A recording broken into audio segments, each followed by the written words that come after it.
canal Conhecendo a Bíblia. É um canal que a gente está acompanhando o Novo Testamento nesse momento, né?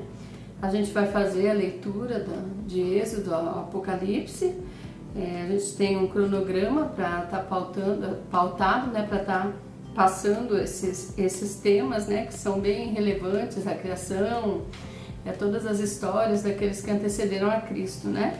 Sempre visando a vinda dele, enfatizando a vinda do Messias, que é esse que a gente está conhecendo com esses vídeos que a gente tem feito, tá bom? Então hoje a gente vai ler Atos 12, 1 a 19. A gente vai falar sobre depois que Cristo morreu, né? Os discípulos continuaram pregando a palavra dele. Então é sobre isso que esse trecho vai falar, tá? Eu vou fazendo a leitura e já vou explicando para não ficar muito extenso, tá bom, pessoal? Por aquele tempo, mandou o rei Herodes prender alguns da igreja para os maltratar, fazendo passar a fio de espada a Tiago, irmão de João. Vendo ser isso agradável aos judeus, prosseguiu, prendendo também a Pedro, e eram os 2 dias de pães asmos. Tendo feito prender, lançou no cárcere, entregando a 4 escoltas de 4 soldados cada uma, para o guardarem, tencionando apresentá-lo ao povo depois da Páscoa. Pedro, pois, estava guardado no cárcere, mas havia oração incessante a Deus por parte da igreja a favor dele. Quando Herodes estava para apresentá-lo, naquela mesma noite, Pedro dormia entre 2 soldados, acorrentado com 2 cadeias, e sentinelas à porta guardavam o cárcere. Eis, porém, que sobreveio um anjo do Senhor, e uma luz iluminou a prisão. E tocando ele o lado de Pedro, despertou, dizendo: levanta-te depressa. Então as cadeias caíram-lhe das mãos. Disse-lhe o anjo: cinge-te e calça as sandálias. E ele assim o fez. Disse-lhe mais: põe a capa e segue-me. Então, saindo, o seguia, não sabendo o que era real, o que se fazia por meio do anjo, que lhe parecia antes uma visão, né? Depois de terem passado a primeira e a segunda sentinela, chegaram ao portão de ferro que dava para a cidade, a qual lhes abriu automaticamente. E saindo, enveredaram por uma rua, e logo adiante o anjo se apartou dele. Então Pedro, caindo em si, disse: agora sei verdadeiramente que o Senhor enviou um anjo e me livrou da mão de Herodes e de toda a expectativa do povo judaico. Considerando ele a sua situação, resolveu ir à casa de Maria, mãe de João, cognominado Marcos, onde muitas pessoas estavam congregadas e oravam. Quando ele bateu ao postigo do portão, veio uma criada chamada Rode ver quem era. Reconhecendo a voz de Pedro, tão alegre ficou que nem o fez entrar, mas voltou correndo para anunciar que Pedro estava junto ao portão. E eles lhe disseram: estás louca? Ela, porém, persistia em afirmar que assim era. Então disseram: é seu anjo. Entretanto, Pedro continuava batendo. Então eles abriram. Viram-no entrar atônitos. Ele, porém, fazendo-lhes sinal com as mãos para que se calasse, contou-lhes como o Senhor o tirara da prisão. E acrescentou: anunciai isto a Tiago e aos irmãos. E saindo, retirou-se para outro lugar. Sendo já dia, houve não pouco alvoroço entre os soldados sobre o que teria acontecido a Pedro. Herodes, tendo procurado e não achado, submetendo as sentinelas a inquérito, ordenou que fossem justiçadas. E descendo da Judéia para Cesareia, Herodes passou ali algum tempo. Tem muitas coisas interessantes aqui para a gente ponderar, né? Primeiro, por aquele tempo mandou o rei Herodes prender alguns da igreja para os maltratar. Seriam os discípulos? Se a gente continuar a leitura aqui, a gente vai perceber que sim, ele mandou matar todos aqueles que anunciavam a Cristo, né? Mandou prender para daí matar. fazer passar a fio da espada Tiago, irmão de João. Quem era Tiago, irmão de João? Um discípulo que andava com Cristo. Tiago e João, os dois irmãos, aquele que a mãe pediu que um sentasse à direita e outro à esquerda de Jesus no reino dele, né? Esse era Tiago. Vendo ser isso agradável aos judeus, prosseguiu, prendendo também a Pedro. E eram os 2 dias dos pães asmos. Pessoal, era Páscoa. E a gente sabe que na época da Páscoa lá, eles não matavam, não faziam coisas ruins. Então, Herodes aqui estava esperando dar 6 horas da tarde, que daí era considerado que o dia acabou, para daí à noite apresentar Pedro para a população e executar, né, Pedro? Como? A gente não tem ideia de como ele faria, mas a gente sabe que ele ia fazer isso, né? Tendo feito prender, lançou-o no cárcere, entregando-o a 4 escoltas de 4 soldados cada uma para o guardarem, tencionando apresentá-lo ao povo depois da Páscoa. Isso, aquilo que eu falei, né? Mas vamos prestar atenção aqui. Pedro era um homem, certo?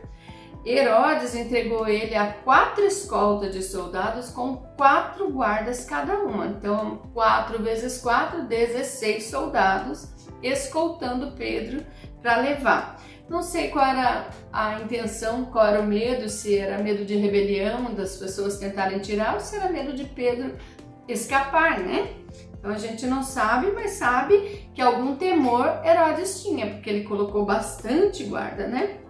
Pedro, pois, estava guardado no cárcere, mas havia oração incessante a Deus por parte da igreja a favor dele. Pessoal, olha a importância da oração, né? Se a gente for perceber todo o trabalho que Deus teve, não foi trabalho, porque Deus pode fazer todas as coisas, mas foi uma realização que Deus fez, né? A gente pode ver aqui, quando está ressaltado que a igreja orava incessantemente, que Deus ouviu as orações, né? E atendeu, porque muitas vezes Deus ouve as nossas orações, mas Ele não atende da maneira que a gente espera. Ele atende, mas da maneira dele, né? As coisas acontecem do jeito que Ele quer. Deus é soberano e Ele sabe o melhor e Ele faz o melhor, mesmo que a gente não consiga entender ou ver isso, tá bom? Quando Herodes estava para apresentá-lo naquela mesma noite, Pedro dormia entre 2 soldados acorrentados com 2 cadeias e sentinelas à porta guardavam o cárcere. Então vamos imaginar aqui, a gente já viu algemas, né? Aquele ferrinho fica aqui no braço. Então aqui não era algema, aqui era aquelas que são grossas, assim, aqueles ferros grossos que são fechados aqui no braço, com correntes, né? Que a gente vê ou no chão, tem alguns lugares, alguns documentários que a gente vê, né? Como é que era, a pessoa fica no chão ali, acorrentada tal, ou fica em pé, dependendo do crime que ela cometeu, né? E a Bíblia está falando pra gente aqui que Pedro dormia entre 2 soldados. Quem é em sã consciência que dorme a alguns momentos de ser morto, sem possibilidade de fuga, porque além dele estar preso nas correntes, tinha 2 soldados do lado deles, 2 sentinelas na porta e mais as escoltas de soldados que estavam por ali, né? Eis, porém, que sobreveio um anjo do Senhor e uma luz iluminou a prisão. E tocando ele o lado de Pedro, o despertou, dizendo: levanta-te depressa. Então as cadeias que estavam nos braços, né, caíram-lhe das mãos. Né? O que o anjo falou? Cutucou o Pedro lá do ladinho dele para ele acordar, porque ele estava dormindo. Pedro acordou e o anjo disse para ele: vai, veste a roupa, calça a sandália, vai, acelera aí, vamos embora que a gente tem que sair daqui. Disse-lhe o anjo: cinge-te e calça sandálias, e ele assim o fez. Disse-lhe mais: põe a capa e segue-me, né? Corre, Pedro, vai, se agiliza, Pedro, né? Então, saindo, o seguia, não sabendo qual era real, não sabendo que era real o que se fazia por meio do anjo, parecia-lhe antes uma visão. O que passou na cabeça de Pedro? Bom, daqui a pouco eu vou morrer, eu tô cansado aqui, pendurado, com certeza estava sem comer, né? Porque eles martirizavam os cristãos, né? As pessoas que seguiam a Cristo, eles martirizavam as pessoas. Então, provavelmente ele estava sem comer, sem tomar água, e ele achou que ele estava delirando. Ou até, a gente pode imaginar que ele tenha pensado que ele já tivesse morrido e que o anjo estaria levando ele para o céu. Mas qual foi a surpresa dele, né? Ó, depois de terem passado a primeira e a segunda sentinela, o que são sentinelas? Os guardas que guardam, né, ali o local. Chegaram ao portão de ferro que dava para a cidade. Então Pedro, a cada passo, ele ia vendo os milagres sendo concretizados e para ele era difícil de acreditar naquilo, né? Mesmo sabendo quem é Deus, quem era Jesus, às vezes a gente tem dificuldade de acreditar nas coisas que Deus pode fazer e faz, nas realizações de Deus. E Pedro não era diferente da gente, ele era um ser humano como nós, né? E ele já estava aguardando a morte, porque Cristo tinha falado para ele que ele ia morrer de uma maneira triste. Então ele já estava esperando aquilo ali, né? Vou ler de novo aqui para a gente não ficar perdido. Depois de terem passado a primeira e a segunda sentinela, chegaram ao portão de ferro que dava para a cidade, o qual se lhe abriu automaticamente. Saindo, enveredaram por uma rua e logo adiante o anjo se apartou dele. Será que Pedro ficou sozinho ali a partir daquele momento? Não, né? Mas o anjo só queria que Pedro visse, tô falando Paulo, né, Pedro? Que Pedro visse que Deus estava agindo sobrenaturalmente, porque Deus, ele age da maneira que ele quer. Mas muitas vezes a gente não percebe, a gente começa a colocar alguma coisa prática, alguma coisa palpável no lugar para não dizer que foi Deus que fez. É quase como não crer, irmãos. Quando Deus faz um milagre na sua vida, você tem que reconhecer. Primeiro, reconhecer que você não merece. Eu também, né? Reconhecer que a gente não merece, que é por misericórdia, por graça, mas reconhecer que Deus é soberano e que o poder que ele tinha lá atrás, ele continua tendo. Deus não muda. A gente não pode pensar que Deus muda. Deus faz milagres e aqui Jesus já tinha subido, né, ao céu. E Deus estava fazendo um milagre salvando a vida de Pedro. Deus salvou a vida de Pedro depois? Não, Pedro morreu.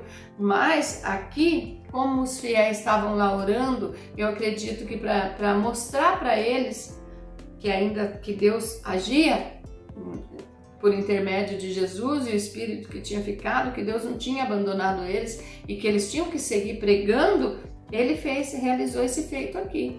Libertou Pedro de um lugar que não existia condições para isso e ele fez. Então Pedro, caindo em si, disse: agora sei verdadeiramente que o Senhor enviou um anjo e me livrou da mão de Herodes e de toda a expectativa do povo judaico. Por quê? Porque o povo judaico queria a cabeça de Pedro. Olha só, né? E era assim que acontecia lá no passado. Considerando ele a sua situação, resolveu ir à casa de Maria, mãe de João, cognominado Marcos, onde muitas pessoas estavam congregando e oravam. Oravam por quê? Lá atrás a gente viu, a favor de Pedro. Talvez a oração deles fosse para que Pedro não sofresse, talvez a oração deles fosse para que Deus abreviasse o sofrimento de Pedro, para que muitas coisas, mas eles não imaginavam que Pedro ia ser solto, que Deus ia soltar Pedro e que Pedro estaria ali com eles, né? E qual era a situação dele? Porque aqui fala assim, ó, considerando ele a sua situação, fugitivo, procurado, sentenciado à morte, essa era a situação de Pedro. Então, naquela situação, o que ele precisava fazer? Se esconder, né? Então, ele foi para a casa da Maria, mãe de Marcos. Quem era Marcos? Aquele que andava com Barnabé, né? Que escreveu o livro de Marcos, tá? Quando ele bateu ao postigo do portão, veio uma criada chamada Rode ver quem era. Reconhecendo a voz de Pedro, tão alegre ficou que nem o fez entrar. Gente, a moça tomou um susto tão grande quando ela reconheceu a voz de Pedro, que ela falou: meu Deus, Pedro está no portão. Ao invés de ela abrir o portão para Pedro entrar, ela correu para falar para os outros que Pedro estava ali, né? E não deixou Pedro entrar. Então Pedro continuou batendo, né? mas voltou correndo para anunciar que Pedro estava junto ao portão. E eles lhe disseram: estás louca. Ela, porém, persistia em afirmar que assim era. Então disseram: é o seu anjo, né? O que eles estavam dizendo? Não, você está louca, Pedro está preso lá. Herodes colocou ele num lugar de onde ele nunca mais vai sair de lá para ser morto só. Para de ser louca, mulher, não tem condições, não existe a possibilidade de Pedro estar batendo no portão. Então é um anjo, né, que está lá, não é Pedro, é um anjo, quer dizer, o anjo poderia, Pedro não, né, fica uma, né? Entretanto, Pedro continuava batendo.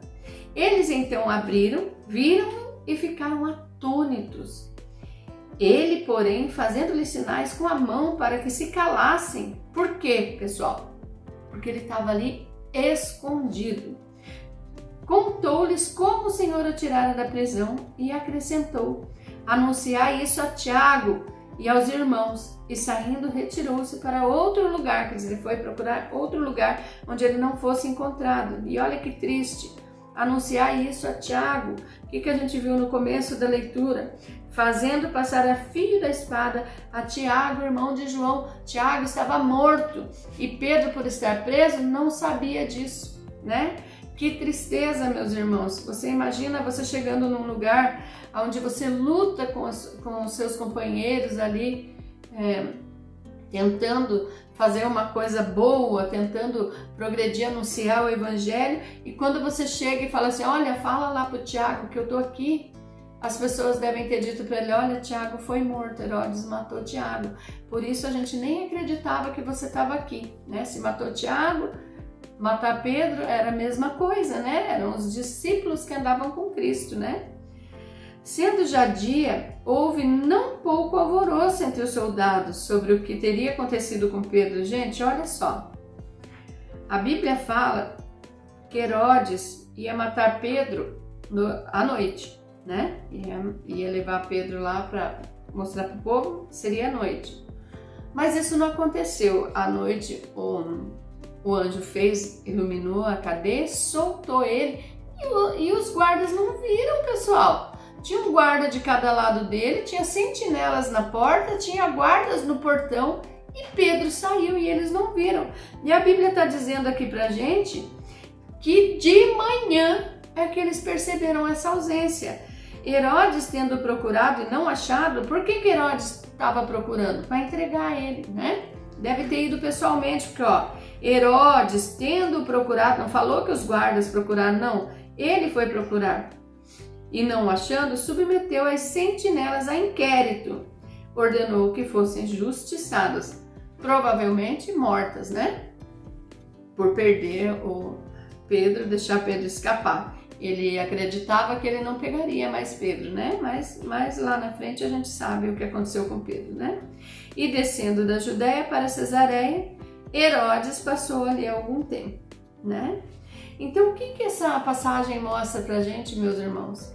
Que Deus pode tirar você de onde quer que você esteja. A partir do momento que você se arrepende e pede perdão para Deus por qualquer feito errado que houve na sua vida, Ele tem o poder de tirar você de onde você está e transformar a sua vida. E melhor, hoje você não precisaria se esconder. Neste momento, a gente não sabe como vai ficar a vida do cristão no futuro. A gente vê lá nas passagens de Apocalipse, aqui também nos evangelhos, que os cristãos serão perseguidos. Mas olha só, pessoal, que coisa mais linda.